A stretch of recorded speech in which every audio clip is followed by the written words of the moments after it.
Juiz de imigração concede fiança a estudante brasileiro preso pelo ICE a caminho do treino de vôlei em Massachusetts.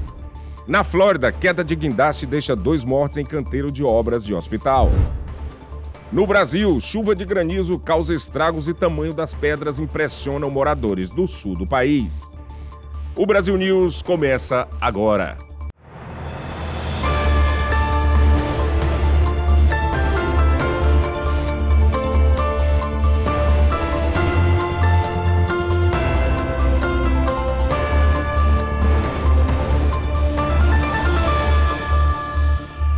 Boa noite.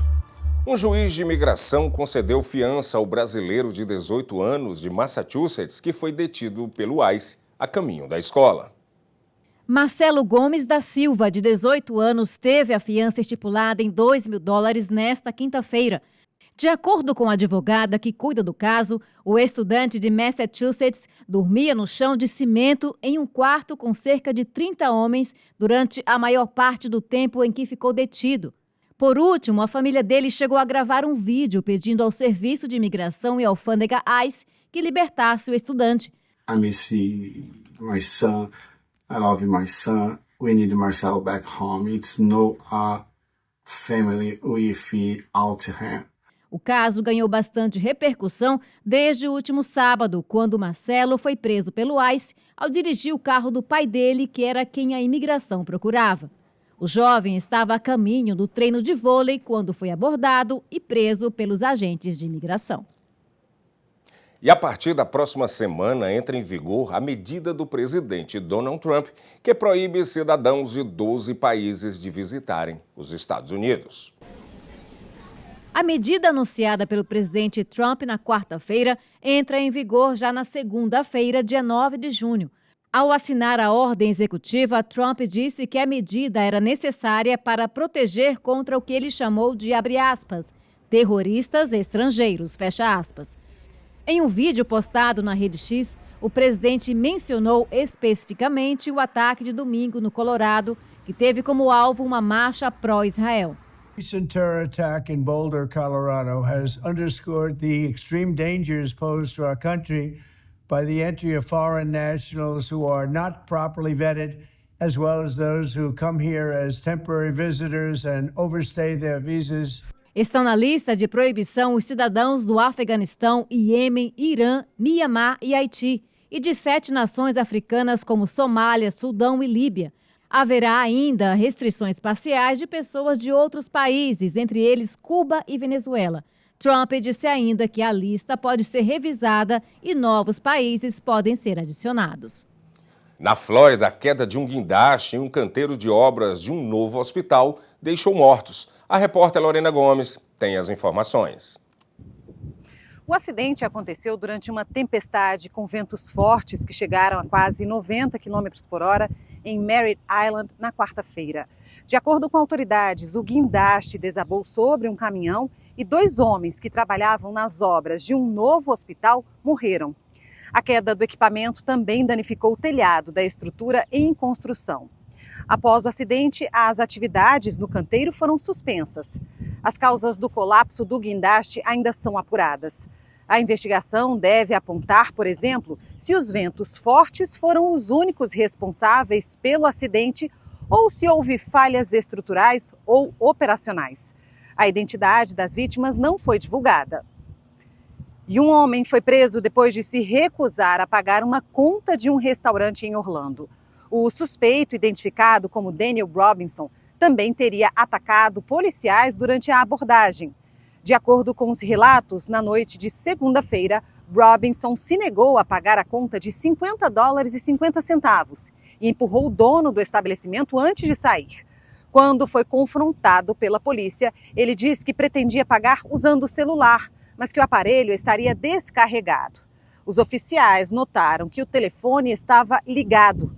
Durante a tentativa de prisão, o suspeito estrangulou um policial e cuspiu no outro antes de ser detido.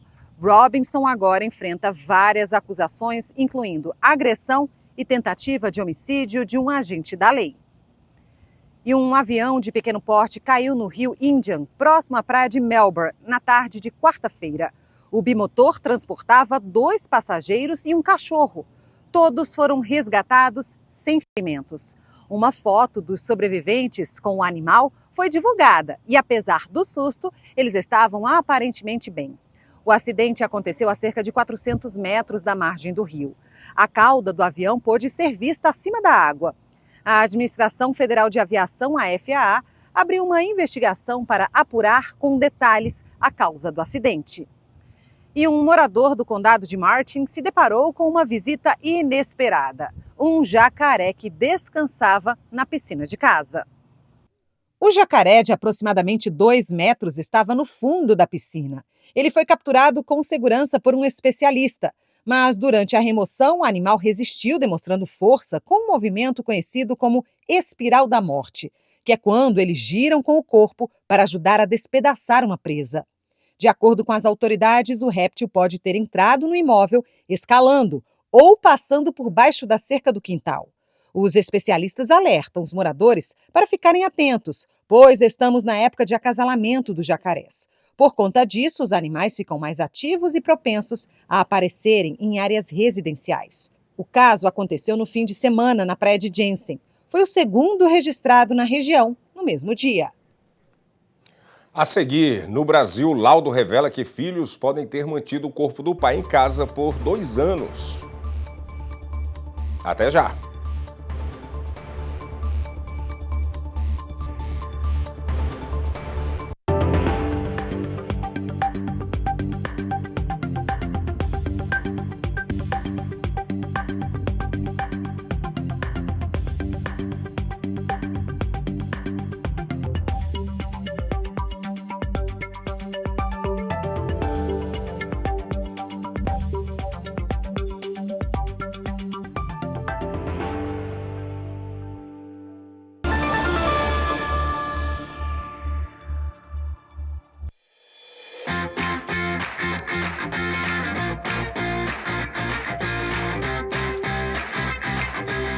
Mimoso traz para sua mesa o autêntico sabor de Minas Gerais.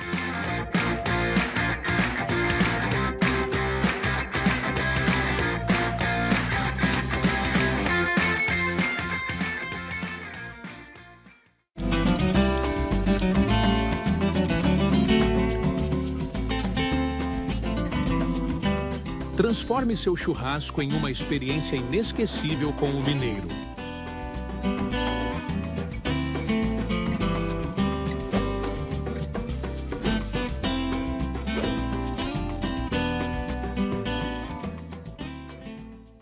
Essa é a história da receita caseira do pão de queijo Forno de Minas. Uma história cheia de paixão, ingredientes naturais e muito queijo curado, feito aqui na Forno de Minas. Crocante por fora, macio por dentro. É impossível esquecer esse sabor, esse cheirinho e principalmente esse sentimento. Vó, tá pronto! Forno de Minas, receitas caseiras e muita paixão. E agora as principais notícias do Brasil com a correspondente Arlene Balieiro. E Santa Catarina está em alerta vermelho para chuvas após um temporal com granizo ter atingido o oeste do estado na noite de quarta-feira. Nos vídeos e fotos publicados nas redes sociais, mostram ruas cobertas por bolas de gelo que tinham o tamanho de um ovo. O temporal que atingiu a região ainda destelhou casas, galpões e prédios públicos. Alguns municípios chegaram a ficar sem energia elétrica. Na cidade de Videira, 300 casas foram afetadas pelo granizo. E em Fraiburgo, 180 residências registraram algum tipo de prejuízo. A Defesa Civil continua contabilizando os estragos. E a polícia ainda investiga a causa da morte do empresário Adalberto Amarílio dos Santos, de 35 anos. O corpo dele foi encontrado na terça-feira dentro de um buraco em uma obra da prefeitura próximo ao Autódromo de Interlagos. Segundo a polícia, o corpo foi retirado do local sem marcas aparentes de agressão. A polícia acredita que ele tenha sido colocado lá já sem vida. Adalberto estava desaparecido desde a última sexta-feira. Os médicos legistas acreditam que o empresário morreu cerca de 36 horas antes do cadáver ser encontrado. Ele foi visto pela última vez ao sair de um evento de motocicletas realizado no Autódromo de Interlagos. O caso é investigado como morte suspeita. E o laudo do Instituto Médico Legal, o IML, concluiu que o idoso encontrado em avançado estado de decomposição no Rio de Janeiro morreu entre um período de 6 meses a 2 anos. O laudo ainda revelou que não há sinais que indiquem morte violenta. A causa foi considerada indeterminada por conta do estado de decomposição do cadáver. Dário Antônio Rafaeli, de 88 anos, era mantido pelos filhos dentro do apartamento dele na Ilha do Governador. Eles foram presos após vizinhos denunciarem o sumiço do idoso. Um deles está sob custódia em hospital psiquiátrico. Dário já não era visto desde novembro de 2023. O corpo foi encontrado no dia 21 de maio. A polícia suspeita que os filhos mantinham o corpo do idoso em casa para receber os benefícios financeiros do pai. O caso continua sob investigação. A fabricante e a transportadora envolvidas no vazamento do corante que atingiu um córrego em Jundiaí foram multadas pela Companhia Ambiental do Estado de São Paulo, a CETESB. A companhia disse na quarta-feira que cada empresa foi autuada em quase R$400 mil. Além das multas, o fabricante deverá adotar medidas de segurança para prevenir novos incidentes. O desastre ambiental ocorreu no dia 13 de maio. Cerca de 2.000 litros de corante azul foram derramados após a carreta que transportava o produto bater em um poste. O corante alterou a coloração da água do rio Jundiaí e tingiu peixes, aves e capivaras de azul. As empresas não se manifestaram sobre as multas aplicadas. E um novo flagrante das capivaras voltou a fazer sucesso na internet no início desta semana. Confira. O registro fofo mostra o momento em que 2 capivaras nadam no Lago Paranoá, em Brasília, com 5 filhotes.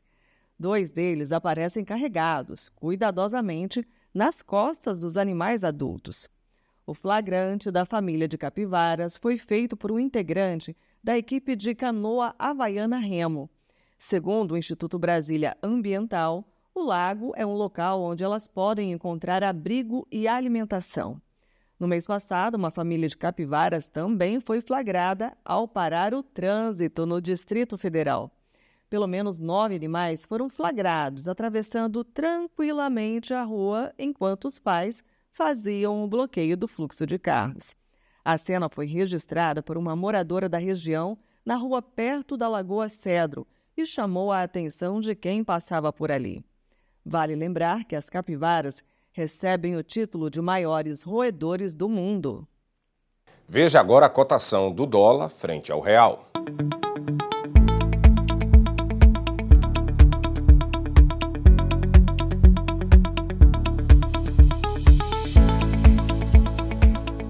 E esta edição do Brasil News termina aqui, mas você pode rever todas as notícias no nosso canal no YouTube. Boa noite.